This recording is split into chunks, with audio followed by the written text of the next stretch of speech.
Before we dive in, here's another show you can enjoy in the True Story FM family of entertainment podcasts. Hey there, true believers. Andy Nelson here from the Marvel Movie Minute podcast with the rest of the team. Pete Wright, Kyle Olson, Rob Cabasco, and Matthew Fox. This is the podcast where we dissect the Marvel Cinematic Universe 1 minute at a time, exploring every detail of this epic superhero franchise. From the nods to the comics to the electrifying performances, we've had a blast diving into every aspect of the MCU.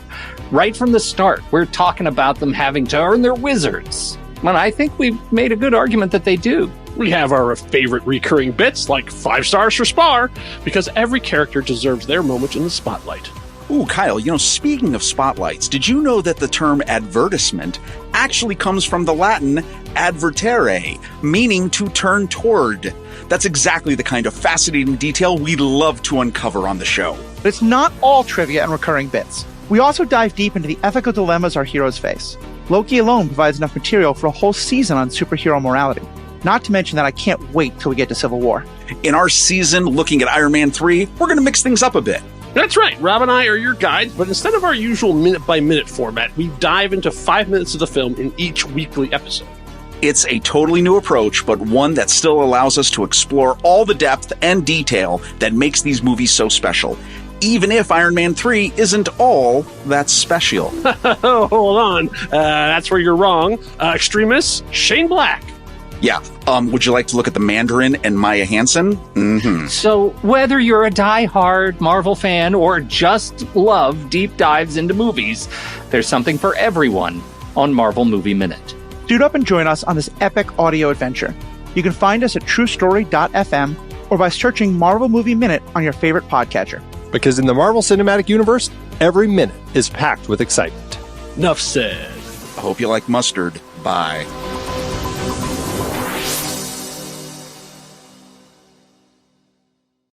Do you ever get to the end of a movie where the hero had to make a difficult choice, and all you want to do is talk to people about whether they made the right one? Watch an episode of Star Trek and spend the next few days thinking about the rights of synthetic beings like Data and the Doctor. I became a co-host of the Superhero Ethics podcast because I love those questions, and the people at Wendy's are tired of hearing me talk about them. We're not a review podcast. We're more interested in questions the characters face and how different works approach similar questions.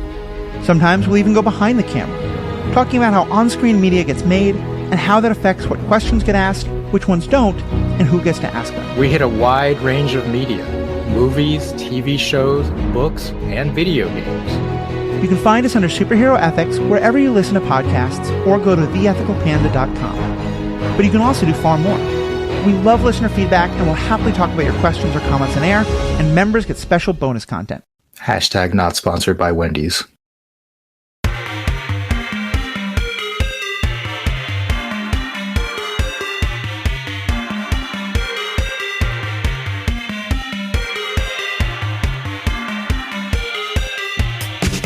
Hello, and welcome to the most excellent 80s movies podcast. It's the podcast where a filmmaker, a comedian, and their very special guests zip-zap our way through the 80s movies we think we love or might have missed with our modern grown-up eyes. I'm Chrissy Lenz, and with me, as ever, is... Nathan Blackwell, independent filmmaker. And I'm Chrissy Lenz. I already said that. I'm one of the directors and performers at the Neighborhood Comedy Theater in downtown Mesa, Arizona. And today we're doing things just a little bit differently for the podcast. We have a very special guest joining us to chat about his new movie, Going Viral, which is hitting video on demand as of December 20th, about which the filmmaker says, a teen's quest for 80s video stardom turns dangerous when a sinister AI offers fame at a chilling price. Here comes the trailer. He came into my life and he changed everything. I mean, he gave me fans, he gave me followers. As the more VTVers he gets, the more likes he gets, the more powerful he becomes.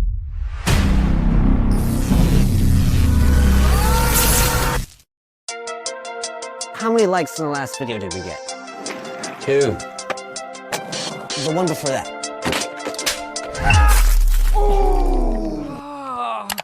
2. Seriously? If I could just get more views, Welcome to Viral Universe. then I could be popular. I'm Mr. Viral.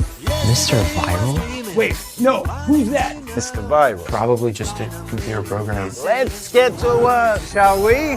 We're famous, dude. I left the video. This is the best thing that ever happened to us.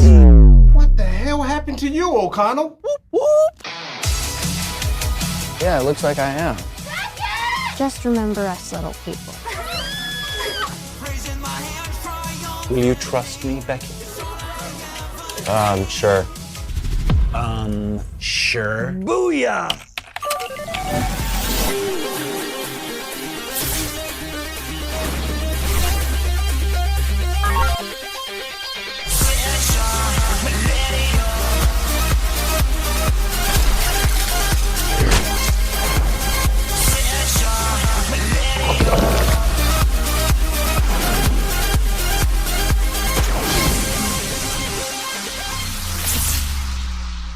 Cheesy, but okay.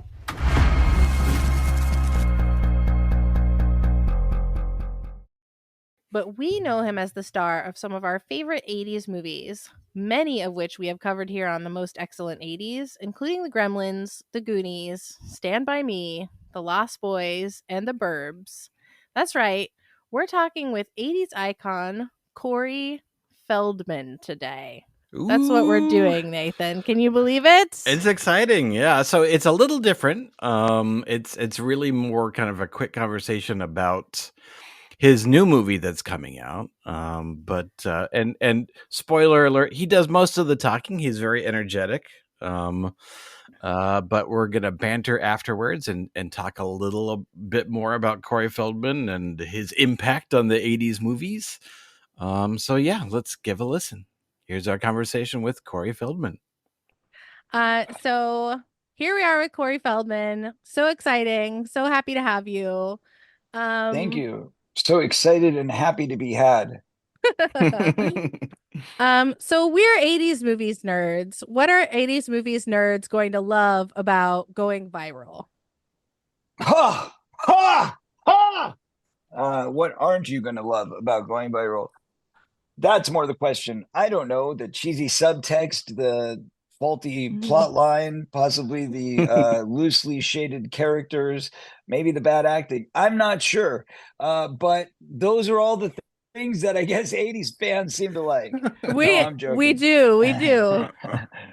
Shoddy script, cheap production, loose special effects. What do you want? We got it all. No, I'm joking. Oh, how about the bad knockoff spins on the 80s music, including my own? I'm being very pessimistic. The truth of the matter is, it is a niche. It is a niche, obviously, for people like yourselves who are big fans of the the era, the genre, and all of that sort of thing. And I think they do a fairly good job at recreating the feel, the vibe of an 80s film. Even if it's a low budget 80s film, it still has that vibe. I mean, obviously, the preview makes it look really good. It's a great preview. I think they did an incredible job with the trailer. So if you're watching the trailer, you're probably super excited about it.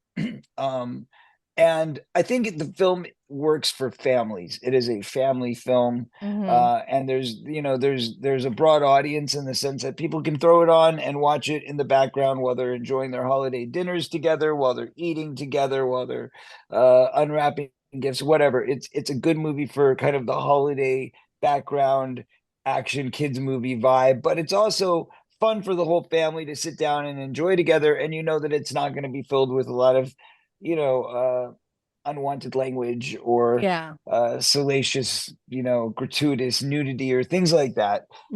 So that's what I respect about it. I like the fact that it is a fun film. It's a fun adventure for everybody. And the fact that, it draws obviously from the pop culture. So if you're a fan of the pop culture, you're going to enjoy that about it. There's things like, the Pac-Man sitting on the desk, or the Goonies poster in the background, or, stuff that really ties you into the phenom of the era, Mhm.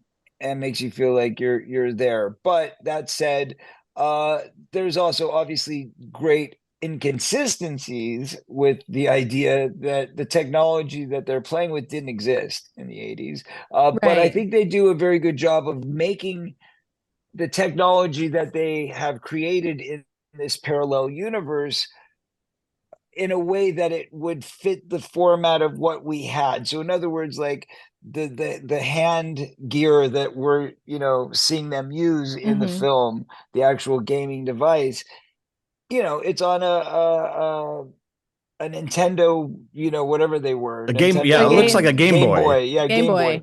Boy. So it's like a Game Boy that's been reconstructed as something else. And, the idea is, I think, if this is an alternate reality, if we had follows and viral and, uploading our video of ourselves abilities in the 80s, this is what it would have looked like. And I think if that was maybe, put in a kind of I don't know, a quote before the film or something, some kind of a Mhm. statement, some kind of a warning label, maybe people would be ready for that. But I think that it takes people by surprise. But that's one of the fun mysteries, I suppose, of the film, which gives it some character. I mean, look, you could do easily those kids running around with today's technology doing the Mhm. exact same thing, but it was a choice to go for the Max Headroom kind of 80s vibe. And so I applaud the creativity. Yeah, I loved it. What was it like for you to be thrown back into that 80s mix, that Uh, you, style? well, what's interesting is that I've avoided that kind of a thing my whole career. Right. I don't like labels. I don't like boxes. So every movie I do, I play a very different character. I don't know if you've Mhm. noticed this about me, but going from one film to the next, you'll never see me play the same character twice. There Mhm. may be kind of offshoots of a character. For example, I did a movie, very little known movie, Roger Corman production, called Step Monster back in the day with Alan Thicke and Amy Dolenz. And it was kind of an upgraded cameo co-starring role that I did just for, the fun of it, because I was a friend of Roger's, and we had just done Rock and Roll High School Forever together a few years before Mhm. that. And I had not been in great shape on that film. That was during my tough days coming out of the 80s.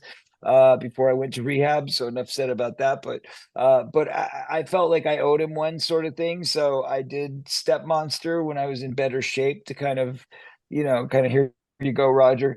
And in that film, it was kind of a loose parody of Edgar Frog. I played a Mm. character named Flem, who was Amy Dolenz' boyfriend, and I was in a band, and I think the name of the band was like Mucus or something, and my name was Flem. And ironically, I was dressed exactly like Edgar Frog. I Mhm. didn't sound like Edgar Frog. I didn't talk like Edgar Frog. I didn't bring any of the Edgar Frog traits to it. But just seeing that image of me, still looking pretty much the same, because it was only really 6 years later, 7 years later, so I still looked exactly the same. Um, using that same kind of idea, but then bringing a different character to it. So, maybe something like that is a nod or a wink to the Mhm. fans. But as far as, what I do as an actor, I always want to diversify. I always want one character to be completely separate from any other character, because those are actual living entities as far as I'm concerned. Once they're Mhm. created, they become real and they're part of the ether. Um, so by the same token, I don't repeat myself. I don't really like hedging my bets on any one film, any one era, putting myself, otherwise I probably would have stopped a long time ago, because I Mm. would have been that kid from that TV show, or I would have been that kid from that Mhm. one movie that, oh, it's Mouth, and I would have always Yeah. been Mouth. But, I had to continue to diversify and change and change and change through the years to keep myself working and keep myself relevant. Um, so I think looking back now, why is it okay to do an 80s film? Well, because I did a movie called The Birthday, which is a very serious art film, where it's set in 1986, like Mm. seriously set in 1986. And they had to literally create a ballroom in Spain in a morgue of a hospital that was literally built from scratch, that they created to look like a grand hotel ballroom in the 80s. Wow. And, I helped rewrite the script to where everything had to be particularly detailed around the era, like what kind of phrases were we using, what was pop culture like at that time, what was the norm at that time as far as our the way we represented ourselves or the types of conversations we were having or whatever. All of that stuff had to be really examined under a microscope to make it feel very, very authentic because it was a serious art piece. And that film sat on a shelf for 20 years, Oh, came out wow. in Spain, received all these acclamations. I got calls from people like Guillermo del Toro and, Quentin Tarantino, people telling me how great the film was, Richard Donner. Everybody loved this film. And then it never made its way to cinema. It literally got a release in, a few countries around the world, but never came out in America in any format, which I Wow. felt was quite intentional. But it's a great film directed by Eugenio Mira, who went on to create The Grand Piano with Elijah Wood and John Cusack. Oh, wow. And which was also a brilliant film. And then went on from there to, be like second unit director for Steven Spielberg. And, he's done some amazing things. He's got his own show on HBO, blah, blah, blah, blah, blah. But point being, this director 20 years later and I got back together and had a big grand celebration because we finally got that film theatrically released and then released on Amazon just last month. So it came out in theaters at the end of October via Alamo Drafthouse, and then came out on Amazon last month. So I kind of felt like now that we had that running and that was out of the way, I definitely wasn't going to do anything else 80s related, until that was it found its home and it had its point and its purpose. Now it's like, okay, now we can do something a little less serious, a little more fun. Right. Now you can play. And exactly. And it doesn't feel as like a sellout or whatever.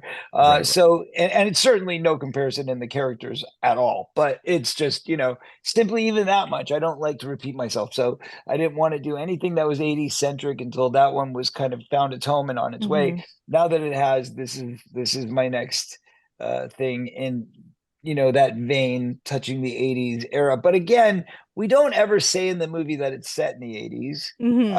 And we don't actually say that it's not set in the 80s. We don't say that it's not modern. It's kind of like maybe there's just a lot of nostalgia in the modern day, or maybe this technology is really whack compared to everything else. But it's for kids. So who knows? Who knows what the real story is? I guess you would have to ask the writers that. But I play a very small role in it. The role I played was a guy who was a burnt out gamer, who, had all this kind of glory in the gaming world, winning trophies and touring around all the different arcades as like the competition gamer guy, and winning a lot. And then, I kind of broed myself on the old school stuff like Donkey Kong and Pac-Man and Galaga and all that. So when we get to more advanced technology, it's kind of like, yeah, I'm sure the guy plays it here and there, but he's not trying to compete with the Joneses. He found his niche. He's happy with what he, earned or established as that guy. He's not trying to reinvent himself. He's not trying to broaden his strokes. He's very pleased with what he's got. So that said, I thought that was an intriguing character because, I like the idea of being a burnout. I've never played a burnout. I'm always kind of a hyper go-getter type guy. So to be kind of like the guy who's given up, who's the burnout, who doesn't really care, was an interesting twist for me. I love that. So speaking of movies that you just kind of put on in the background and have on while you're having your dinner and wrapping your presents, are there any movies from the 80s that fall into that category for you that you love to watch, just as a background piece? I mean, anything that I did between 1989 and 92, I would say would definitely fall into that category. Movies that I might not think, and these wouldn't be family films, by the way, either. But Yeah. That's okay. all the films that I did during those times were probably aside from the Ninja Turtles films, of course, which were good, and the Disney movie of the week. But I did from when I got out of rehab in '91, I did some questionable work for a few years, which was Mhm. and not questionable because it was lower budget or independent, but because it was just raunchy and raucous and lots of TNA and stuff like that, Mhm. which wasn't really my choice. I just kind of kept finding myself in those situations because people would take advantage of the fact that I was doing a low budget movie and want to make it as salacious and sleazy as they could, I guess. Mhm. So there was a lot of times where I would find out, not a lot. I mean, when I say a lot, I mean 3 or 4 films like this, but where, I went in thinking it was one thing and then found out I was being duped and it was actually something much more sensationalized, Mhm. such as Happy Campers, which is a movie that I did in 1990, right when I got out of rehab. And they sold the rights halfway through the shooting, which unbeknownst to me, and sold it as part of a franchise and called it Meatballs 4. Well, once you call it Meatballs 4, you've basically taken out any possibility of a theatrical release. And now it's going straight to HBO. And if it's going to be on HBO, it's probably going to play late at night. So if it plays late at night, they need a lot of girls running around with their boobs out. Yeah. So, somehow now I'm in that movie, and that wasn't the Mhm. plan. That's not the script. That's not what I signed up for. But unfortunately, that's what happens. Yeah. So anyway, yes, those are the kinds of movies that, you would, if you were with your college friends, you would throw on in the Mhm. background. But for the families, I think those movies, those are the traditional holiday movies for me. And I Mhm. watch them every year. But I mean, like, you've got Gremlins or Goonies or The Burbs or those are Yeah. the ones that I made that I feel like you can kind of have on at any time, and Mhm.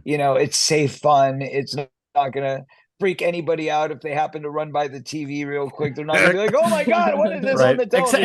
Except the microwave scene in Gremlins. But even still, Yeah. it's a It's a puppet. It's a puppet getting microwaved. Right. Yeah. It's a big difference That was from one of my childhood traumas. good. That means that the special effects department did their job properly. They did. Because again, we're talking about getting upset about a Muppet. Yeah, it's true. So if we can get back to the nice, pristine, wholesome days of getting upset about a Muppet getting exploded in a microwave, Uh-huh. and that was the biggest thing we had to talk about, boy, wouldn't life be good. Uh-huh. Yeah. It would be great. Um, and then our last question for you, Corey, is we review 80s movies and watch them with modern eyes. And we've done most of your movies from the 80s, but we haven't done Okay. License to Drive or Dream a Little Dream. Which one should we pick next? Absolutely, Dream a Little Dream. I mean, if you like serious movies, Dream a Little Dream is both. Dream a Little Dream is the perfect, quintessential end of the '80s movie to me. Mhm. I mean, it really does define the turning of the season, the changing of the season, the changing of the style cinematically, the fact that we were growing up and this was the kind of first nod to a mature version of the two Corys. Like, Mhm. Lost Boys, we were obviously kids playing kids that were trying to be adult. And in License to Drive, we were really just kids being kids, doing what kids do. But all of a sudden, and it was like now we were still kids, but we were having these adult problems. And in Mhm. fact, I played an adult because I had to play Jason Robards. Uh, it's a body switch movie, so I Yeah. literally had to encompass that performance and study Jason and study what he did. So it's a film that I was very proud of. As an artist, as an actor, it was the first time that I contributed music to any film soundtrack, even though it didn't make it into the film or the Uh-oh. film's actual soundtrack. It was released as my first vinyl single on the backside of Mike Reno's single Loverboy from Loverboy. He had a song called Maybe There's a Night, and that song was the single supposedly, but ours was the B-side, and the B-side did very well. And, we actually thought it was going to be a big launch. So we went out there and did like the Nickelodeon Kids Choice Awards, and I was the very first performer, and I performed that song. And then I hosted Improv Tonight. And that was a big deal at the time when it was on live television. Of course, now you can find a viral video that they've chopped up with all kinds of weird cult things that they've pasted into it to make it look like some weird, strange performance. But the truth of the matter was it was actually very popular at the time. It was a big show on ABC, I think. But anyway, so both of those shows that we did to promote it were obviously because we all thought that it was going to be actually in the soundtrack and actually, in the film and all that sort of thing. So Awesome. So yeah, that was the one. That the film itself is a great film. The director, Mark Rocco, was a brilliant director, brilliant writer, has an incredible dynamic cast from obviously Corey Haim, the late great Corey Haim, and his birthday's coming up in just a few days. So cheers to Corey. It also had, of course, the great legendary Jason Robards, the great legendary Harry Dean Stanton, the great legendary Piper Laurie, and then young actors like Meredith Salinger and William McNamara. Just such a tremendous cast. All right. Well, we will put that one on our list. Thank you so much for taking the time to chat with us. Always a pleasure. Please enjoy Going Viral. It's coming soon. Tomorrow, in fact. Today, whenever you watch today. this. It's going to be today. Exactly. Yes. It'll be on today. Yay! Yay! Woohoo! See it. Okay. Cool. Well, congratulations. Amazon, Apple TV. Watch it. All right. Thanks, guys. Thank you, sir. God bless. Bye. So that was our conversation with the Corey Feldman. What? Can you believe it? So yeah, a very different thing for us. Basically, his people reached out to us, and I'm sure many other 80s podcasts, if we wanted to talk to him about his 80s related movie.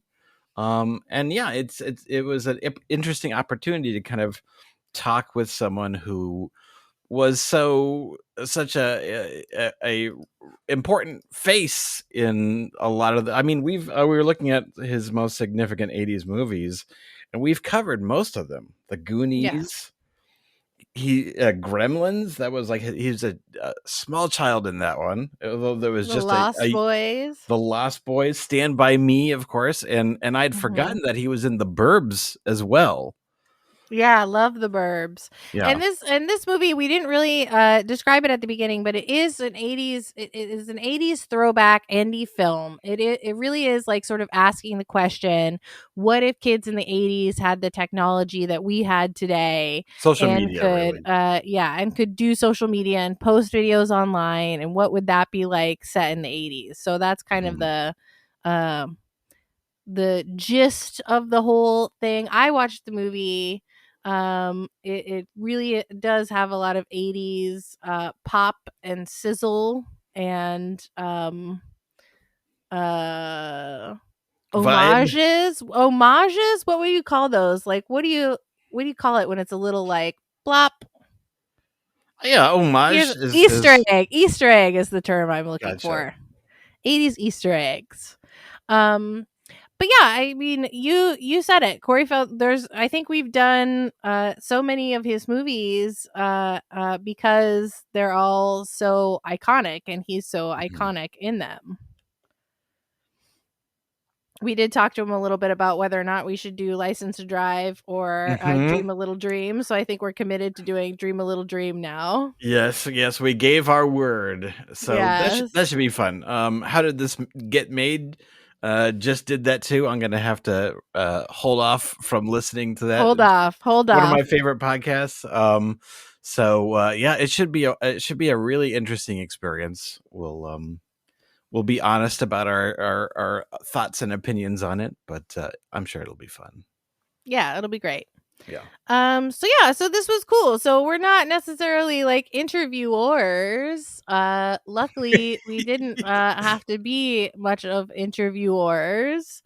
What did you think, Nathan? I was a little nervous. Were you a little nervous? Yeah, I'm nervous every time I have to kind of meet with kind of a celebrity or someone who has been hyped up and things like that. I'm socially awkward. And so, yeah, spoiler alert. So yeah, definitely nervous. And we had technical difficulties originally, We did. and then we had to record it in the towards the end of the day. And so that just built the suspense up even more. Yeah. But no, it was a nice, good conversation. Yeah. Yeah, Nice. and he had a lot to say, and he did all the work, and I just all I had to do is kind of like, mm-hmm. That's perfect. So you're saying you want to interview even more celebrities from the 80s. Right, exactly. I've got That's what I'm hearing you say. Yes. So no one will see your smile, but they will hear it in your guffaws, in your tender, dulcet guffaws. It's true.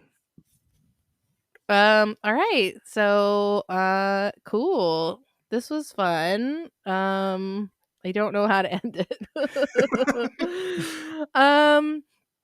Thanks for listening to this very special episode, kind of our year-ender, sort of. We do have The Last Dragon coming at you soon. Ooh, yeah, that was a fun one. So. That was a fun one. And if you are still here with us all the way at the end and you're interested in learning more about the podcast, go to True Story FM. Look us up in their whole plethora of available podcasts. Find us there. You can look up all of the episodes. Listen to the Goonies. That's one of my favorite episodes. Yes, if I had to create just like 5 episodes or even 3 episodes, I think the Goonies one was a lot of fun. I also really loved our conversation about the Lost Boys. Yeah. And how sexy it is. And now I'm saying I really enjoyed our conversation about Stand By Me too. So any of those episodes is a great one to give a listen to. And like, rate, review, thumbs up, subscribe, all of that exciting stuff that you do that makes the podcast world go round. We appreciate you doing for us. And when you're out there in the world, keep the most excellent 80s movies podcast motto in mind. Be excellent to each other and party on, dudes. We should have gotten Corey Feldman to say party on. Oh, I don't know. What's up, dudes? It's your totally tubular friends, Nathan Blackwell and Chrissy Lenz, here for the most excellent 80s movies podcast, here to urge you to become a sustaining member of the pod. For just a few bucks a month, you can support the most excellent 80s movies podcast and get all kinds of rad perks and stuff in the mix. Yeah, like for example, you get each episode a week early, as though you have your own personal DeLorean into the future. Plus, you get special bonus content at the end of every episode. And you know you want more of that sweet, sweet Nathan and Chrissy banter. Plus, you get access to the TrueStory.fm discussion board on Discord, so you can join the conversation there too. So head up to TrueStory.fm today, click on our show page, and sign up to become a member today. Party on, dudes!